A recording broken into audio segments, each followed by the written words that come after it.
Hello viewers, अस्सलाम वालेकुम। मैं हूं अब्दुल रहमान। पीसीबी ने हारिस रऊफ का एनओसी डिले कर दिया है बीबीएल के लिए, जो कि मेरे हिसाब से बहुत सुथरी की है हारिस रऊफ के साथ। वहाब रियाज ने पहले ही जो है इस बारे में कहा था कि वो बहुत डिसहार्ट हुए हैं इनके इस डिसीजन से, क्योंकि ऑस्ट्रेलिया का एक्सपीरियंस था और हमारी टीम टेस्ट सीरीज खेलने वहाँ जा रही थी, तो हारिस रऊफ को जो है वो बैकआउट नहीं करना चाहिए था।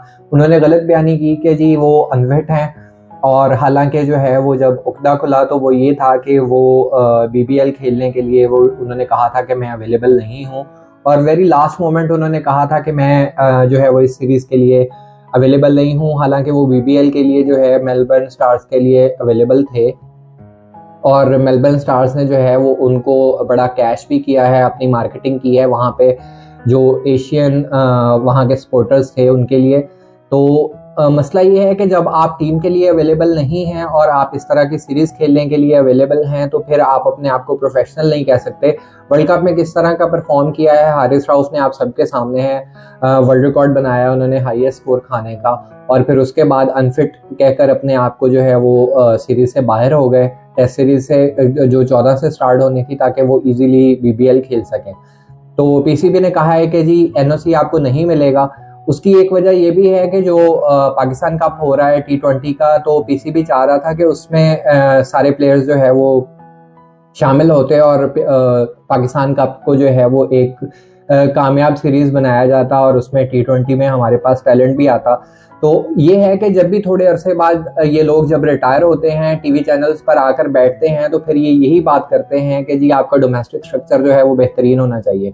डोमेस्टिक स्ट्रक्चर जो है वो कैसे बेहतरीन होगा जब आप जैसे प्लेयर्स जो हैं वो ये कहकर माजरत कर लेंगे कि जी हम अनफिट हैं, और वो जो है वो लोकल डोमेस्टिक सीरीज खेलने के लिए अवेलेबल नहीं है, डोमेस्टिक मैचेस खेलने के लिए अवेलेबल नहीं है, लेकिन पैसे के लिए जो है वो आप बीबीएल खेलने के लिए अवेलेबल थे।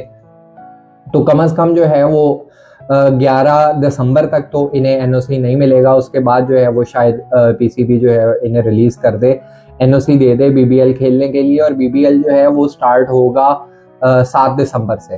तो 4 दिन बाद इनको एनओसी मिलेगा, जो कि इंतहाई सुथरी होगी इनके साथ। और इनको जो है पाकिस्तान का अब जो T20 कप है वो खेलना पड़ेगा, 10 दिसंबर तक चलना है पाकिस्तान कप। तो ये खेलेंगे तो इनको एनओसी मिलेगा, अदरवाइज इनको एनओसी नहीं मिलेगा। और अब मुझे ये लग रहा है कि जो इमाद वसीम के रिटायरमेंट वाला मामला है वो भी कुछ इसी तरह से है, क्योंकि उससे पहले टीम का ऐलान हो गया था ऑस्ट्रेलिया टूर के लिए, उसमें इमाद वसीम नहीं थे, लेकिन हारिस रऊफ वाला इंसिडेंट होने के बाद जब वहाब रियाज डिसहार्ट हुए हैं, वो चीफ सेलेक्टर हैं, तो उसके बाद फिर एनओसी जो है वो इमाद वसीम के लिए भी मुश्किल था। अगर वो रिटायरमेंट का ऐलान ना करते, तो उन्होंने रिटायरमेंट का ऐलान करके जो है वो अपनी जान छुड़वाई है कि सिलेक्शन तो हुई नहीं उनकी टूर के लिए, तो अब वो जो है वो एनओसी उन्हें इजीली मिल जाएगा कि वो सेंट्रल कॉन्ट्रैक्ट में नहीं आएंगे। तो ये जो है वो हारिस रऊफ का मामला है कि उन्होंने तरजीह दी है बीबीएल को ओवर द डोमेस्टिक क्रिकेट, और नेशनल टीम से भी माजरत उन्होंने की थी।